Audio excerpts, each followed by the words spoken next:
Bayangin kamu lagi di tempat umum, misalnya supermarket. Satu tangan dorong troli, satu tangan gendong bayi. Terus bayi kamu mulai rewel, makin kencang.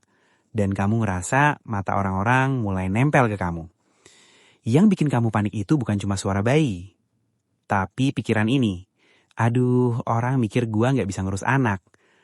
Akhirnya kamu buru-buru. Udah, diam, jangan nangis. Lalu kamu kasih apapun yang paling cepat bikin dia berhenti. Dan selesai. Tapi ini masalahnya. Kadang kita menenangkan anak bukan demi anaknya, tapi demi nyilangin rasa malu kita sendiri. Kita kejar diam, padahal yang dibutuhin anak itu tenang.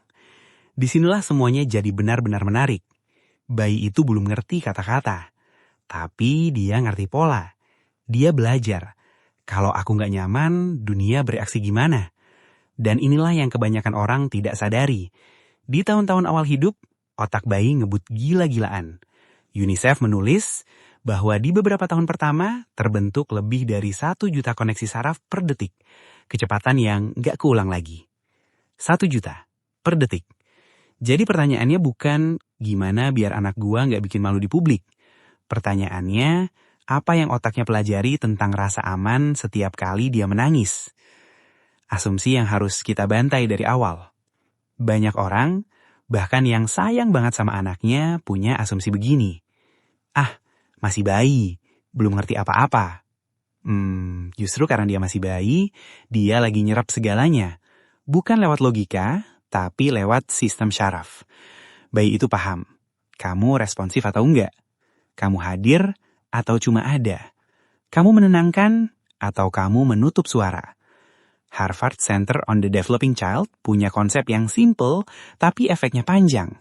Serve and return. Bayi serve, ngasih sinyal, tatapan, ngoceh, nangis. Lalu orang dewasa return, bales dengan tatap mata, suara lembut, peluk, respons. Interaksi bolak-balik ini membantu membangun dan menguatkan koneksi di otak. Jadi bukan cuma soal sopan santun atau anak anteng. Ini soal arsitektur otak yang lagi dibangun. Kenapa 0-2 tahun disebut golden age untuk emosi?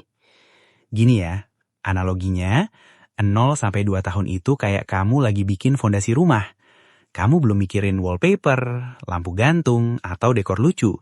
Tapi kamu lagi nentuin, rumah ini berdiri kokoh atau gampang retak. Fondasi emosinya adalah satu pertanyaan yang terus diuji tiap hari. Kalau aku butuh, ada yang datang nggak? Kalau jawabannya sering iya, lewat respons hangat dan konsisten, anak cenderung membangun rasa aman, secure. Kalau jawabannya sering nggak jelas, kadang direspons, kadang diabaikan, kadang dimarahi, anak belajar dunia itu nggak bisa ditebak. Dan ini bukan sekedar teori pop parenting. Harvard juga menjelaskan soal toxic stress. Stres yang berlebihan atau berkepanjangan bisa mengganggu perkembangan arsitektur otak dan sistem tubuh lain. Yang bikin beda adalah ada atau enggaknya hubungan yang suportif untuk buffer stres itu. Ini poin penting. Bukan berarti anak nggak boleh stres sama sekali. Stres kecil itu normal. Tapi stres yang besar, plus sendirian, tanpa pelukan sistem syaraf orang dewasa, itu yang bahaya. Kenapa anak rewel itu seringnya sinyal bukan masalah? Sekarang mungkin kamu berpikir, tapi anak gue rewel terus, masa tiap nangis harus diturutin? Nah, ini dia bedanya. Responsif bukan berarti menuruti semua. Bayi nangis itu bukan manipulasi, itu alat komunikasi paling canggih yang dia punya. Di 0-2 tahun, anak belum bisa self-regulation atau ngatur emosi sendiri. Jadi yang terjadi itu co-regulation. Dia minjam ketenangan kamu. Kalau kamu panik, sistem sarafnya makin naik. Kalau kamu stabil, sistem sarafnya pelan-pelan turun. Makanya, ada bayi yang kalau digendong orang tenang, tapi kalau sama orang lain makin meledak, bukan karena pilih-pilih, tapi karena dia merasa bisa pulang ke rasa aman tertentu. Keberatan yang paling sering muncul, dan jawabannya, nanti dia manja kalau sering digendong. Ini yang kebanyakan orang tidak sadari. Rasa aman itu bukan bikin anak lemah. Rasa aman itu bikin anak berani. Anak yang yakin kalau butuh ada yang datang, biasanya lebih pede explore. Aku kerja, aku capek, nggak mungkin selalu ideal. Betul, dan kamu nggak perlu ideal. Yang kamu butuh itu konsisten dalam hal kecil.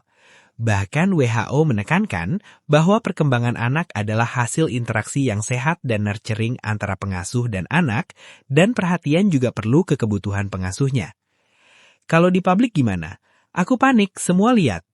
Justru itu momen latihan, bukan buat menutup suara, tapi buat menemani emosi.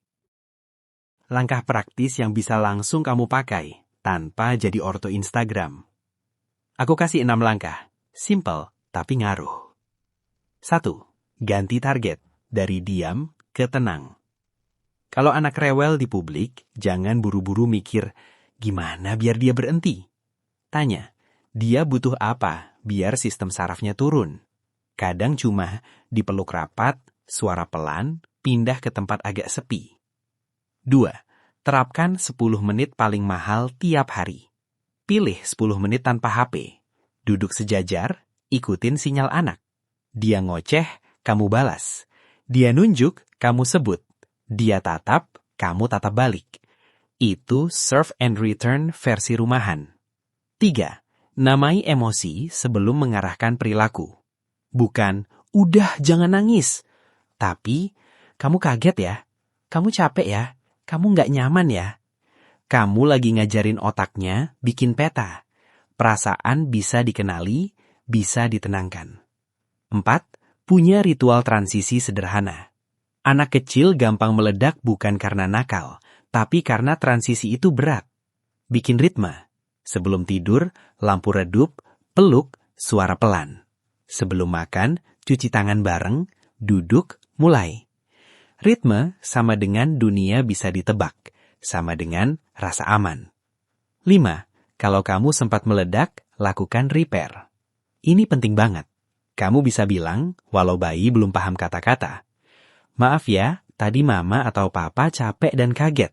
Sekarang kita peluk dulu. Hubungan yang sehat itu bukan tanpa konflik, tapi bisa diperbaiki. 6. Rawat pengasuhnya. Tidur, bantuan, dan jeda. Kalau kamu terus hidup di mode survival, kamu nggak punya bandwidth untuk responsif. Minta bantuan spesifik. Bisa jaga 20 menit, aku mandi. Bisa bikinin susu, aku tenangin dulu. Ini bukan manja, ini strategi. Plot twistnya, orang sering fokus ke anak gue nanti pinter nggak. Padahal yang lebih menentukan masa depan hidupnya itu, dia bisa mengelola emosinya nggak? Karena dari situ ngikut semuanya. Relasi, disiplin diri, cara menghadapi gagal, cara dia memperlakukan orang lain.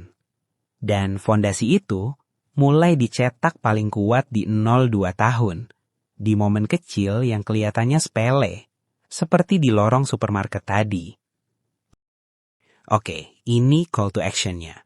Aku tantang kamu 3 hari aja.